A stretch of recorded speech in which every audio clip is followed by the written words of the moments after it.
Marilah kita mendengarkan renungan pagi dari buku Menjadi Putra dan Putri Allah, karya Ellen G. White, sebelum memulai hari kita.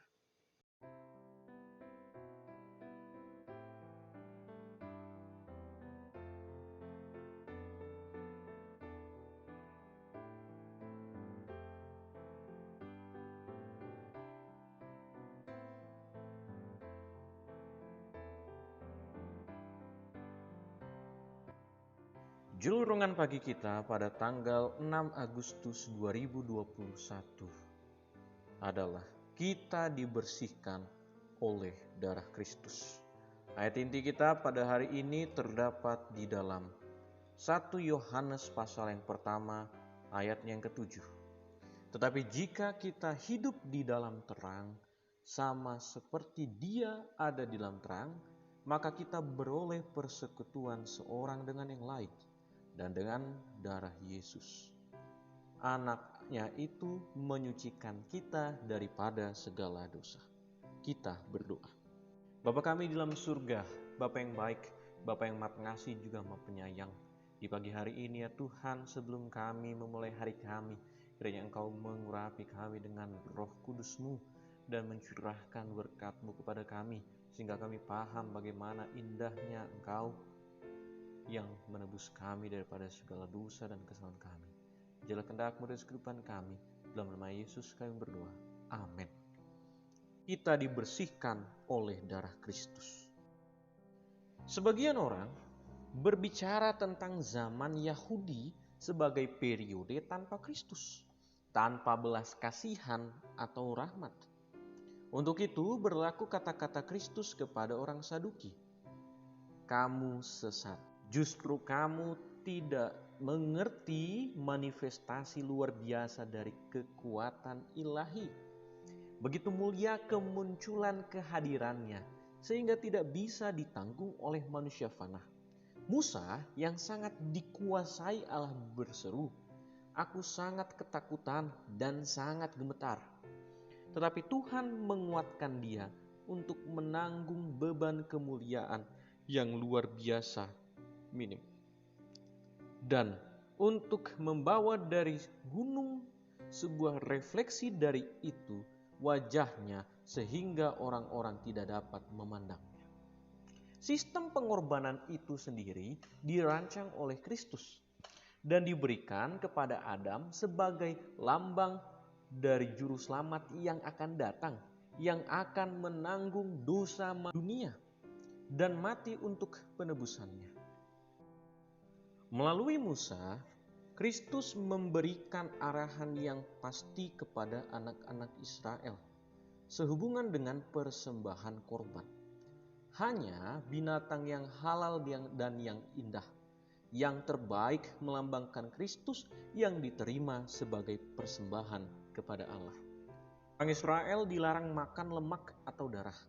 Hukum ini tidak hanya terkait dengan binatang buas untuk pengorbanan, tetapi untuk semua sapi yang digunakan untuk makanan. Hukum ini untuk mengesankan mereka tentang fakta penting bahwa jika tidak ada dosa, maka tidak akan ada penumpahan darah. Darah anak Allah dilambangkan dengan darah korban yang disembelih, dan Allah akan memiliki gagasan yang jelas dan pasti yang dipertahankan antara yang suci dan yang umum. Darah itu suci karena melalui penumpahan darah anak Allah saja bisa ada penebusan dosa. Darah juga digunakan untuk menyucikan tempat kudus dari dosa-dosa orang banyak. Dengan demikian melambangkan darah Kristus yang mana itu saja yang dapat membersihkan dosa. Bapak Ibu Saudara-saudara yang dikasihi dalam nama Yesus Kristus. Pada pagi hari ini kita diingatkan melalui bacaan renungan pagi kita bahwa Yesus Kristus sudah ada bahkan sebelum dunia ini diciptakan. Yesus Kristus sudah ada, Dialah yang pada mulanya ada. Pada saat Musa dia melihat Yesus Kristus, melihat Tuhan. Musa hanya melihat punggung atau bagian belakangnya saja. Maka dia dikuasai atau direfleksikan kesucian Tuhan melalui wajah Musa, melalui tubuhnya. Dan itulah Yesus sendiri. Yesus sendiri yang berbicara kepada Musa. Dan pada pagi hari ini juga kita diingatkan juga bahwa darah itu sangat kudus. Kita sudah tahu dengan jelas bahwa pada saat Nuh dan keluarganya keluar dari bahtera, mereka dilarang untuk memakan darah, daging binatang halal yang mereka makan, tapi darahnya tidak boleh. Bahkan bangsa Israel pun diperintahkan untuk tidak pernah memakan darah. Tidak boleh memakan darah. Kenapa?